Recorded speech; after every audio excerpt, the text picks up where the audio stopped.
James, we have two feature final events this week, and it all kicks off at Mandurah with the Express Stake final on Friday. Yes, Express Stake looking like a really good race down there at Mandurah. And on Saturday night, we celebrate the birthday of greyhound racing here in Western Australia with the Anniversary Cup. How long have we been doing greyhound racing now? 1974, December 1974, before even I was born, so that is a long time ago. All right, well, let's start off with the Express Stake final down at Mandurah on Friday, James. Let's take a look at this field here, and we had the two heats last week. Winners of these heats were Submariner, who's actually come up with box one here, and City Manelli drawn out of the three. And sandwiched in between them, Steampunk Wolf jumps out of box two and was actually the first one out in the heats and gets a good draw here on the inside. May possibly have a repeat of what happened with Submariner in the heats, where they were both going home in the, charging home in the home straight there, James. And I think, all the strong runners are grouped in towards the inside of the field. Yeah, absolutely. I can't disagree with you there. I think the main chances certainly are on these inside draws here. Steampunk Wolf, if he'd been able to maintain that lead against Submariner, possibly would have reversed the results of that heat there. But what about City Manelli? This dog has been absolutely flying for trainer David Hobby. Had 21 starts and he's finished on the podium in 20 of those, including 9 wins. And of course, his heat win was in a personal best time. The other Lewis Clay runner, Mild Marcus, he's also got Steampunk Wolf, been racing in good form. He's a chance here. Ruby Dooby's racing in good form. Santa's Magic out of box 5 here has been handy since returning from a break. But Submariner, certainly the key here for me in this race. What he does, I think, is likely to determine how this race goes. And I was able to catch up with Sean Kavanagh, trainer of Submariner, to get his appraisal, his honest appraisal of how he was thinking this dog was going to go in this race. Sean, obviously big win from Submariner, came out at big odds in his heat there. Were you surprised by that? Not surprised by the odds. He wasn't really jumping as well as he could, so the $12 didn't surprise me, but when he jumped, he would have been hard to catch. Are you confident that he's going to be able to repeat that in the final? I don't know. I hope so. If he does, he might be able to hold some of the speed on his outside, but it's more than likely he won't be able to hold a winner. Okay, but from box one, are you well positioned there? His box statistics from box one are good, actually, but I do prefer him out wide. Sean also sent through this video from earlier in the week of Submariner having a bit of a play, James. Yeah, looking pretty sharp, doesn't he? And the kennel's going really well at the moment. Lay's got all zipped up, coming back on Friday night, and We the People also racing well for Sean at the moment. That's going around on Saturday night. So Sean Kavanagh Kennel doing well. Well, speaking of Saturday night, James, we have the big event highlighted by the Anniversary Cup. Let's take a look at this field here, and Mambo Manelli drawn ideally out of box one, as there's quite a bit of speed on the outside from boxes 6 through to 8.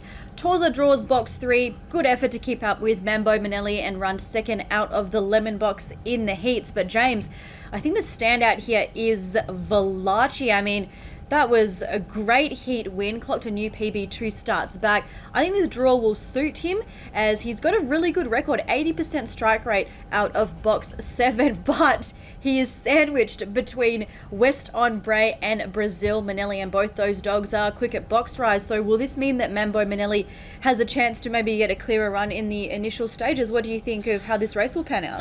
Well, it's the $64 million question. 64 million, 64,000, whatever it was, that show. It's definitely not 64 million for this race. No, definitely not for this one. Valachi, of course, you mentioned, great record from out wide. 4 from 5 from box 7. It's been great to see this dog come back and pretty much hit his stride almost immediately from when he's had his break. Yeah, West on Bray, though, does certainly pose some problems. He's a quick beginner. we're not quite sure if he's 100% over the 520 metres. Does seem to be quite to be right on his limit there. Mambo Manelli, could possibly in that case get a good run into the race here from the pole. Let's have a look at Mambo Manelli's win from the heats and from box 3. He is off to a good start here. He's able to capture the early lead while the two favourites, Sir Monty and Momentum, tangle at the first turn. So we're in the back straight now, and Torza, as you mentioned, Leia, sticking to the tail of the leader but can't gain ground from Mambo Manelli. Torza trying hard, is pushing Mambo Manelli, but Mambo holds on to take it out in 29.74. That's the quickest run that this dog has been able to produce in 6 months, so coming into this race in top form. Look, another dog I'd like to mention here, out of box 5, the Lemon, is Stargazer. Right. This dog just continues to make feature finals. When we're seeing some other dogs, we saw some big names tumble out during the heat stage. No Momentum. Sir Monty, Destruction, exactly. Another one. So, but look, likely to be between the two heat winners here, Mambo and Valachi, but it just depends on whether Valachi can get a clear run into this race. Well, I actually had a chance to have a chat to Taylor Rawlings. Obviously, she is very closely connected to Valachi and Margaret Heppel. Now, she did say that he pulled up really well after the heat win, so that's a good sign, and she's sort of in agreement with us, James, that box 7 really suits him, and that if he begins, that's really what wins him races, so hopefully he can do so on Saturday. Well, question without notice for you. Here we go. Is John Dutton the next Tommy Shelby? To be honest, James, we look at the signs, right? Yes. Tommy Shelby is named after a main character in a TV show. Yes. So is John Dutton. John Dutton. Yellowstone is actually, I've not seen it, but very Neither popular. have I. Yeah. But there we go. So that's one thing. Yes. And now Tommy Shelby from owned... the Withers. Trained by Stephen Withers, both of them. But also the owners are the same. So we've got the Harders as well as the Withers owning Tommy Shelby, and the same as John Dutton. And I feel like they know how to pick them. So... They sure do. There's 3 a lot from of parallels. 3 now as well. It's a pretty good sign. He's off to a good start, isn't he? But look, he probably won't make $1 million racing over the 405, which he has been of late. But as you mentioned, 3 from 3 early stages, and getting quicker with each run is John Dutton. Look, pretty good litter too. I mean, I've heard that this litter is pretty pretty handy. I think there's a what's the litter mate from that one? Monogrio, yes. Barillas. Okay, yes. Panama Pepper. Panama Pepper, right. Pepper. Okay, all right. Let's have a look at John Dutton's last run. That was last Friday night. From box 3, he's able to muster quickly here, and is joined by his kennelmate Monogria at the head of the field. They separate from the rest, and it's a good battle between the pair until we hit the home straight, and John Dutton decides enough is enough, and he accelerates to score in 22.69. And just the way he finished off that race, I suggest there's a 520 metre journey in his not too distant future. He's racing again over the 405 on Thursday night, taking on Sozens Azuri, so looking forward to that clash. Look, Leah, we don't like to hype up young dogs too much. He's only had the 3 starts, but just with the name, I think he's going to get a lot of attention. He's had the 3, undefeated so far. You're close to the Withers kennel. What are they saying about this dog?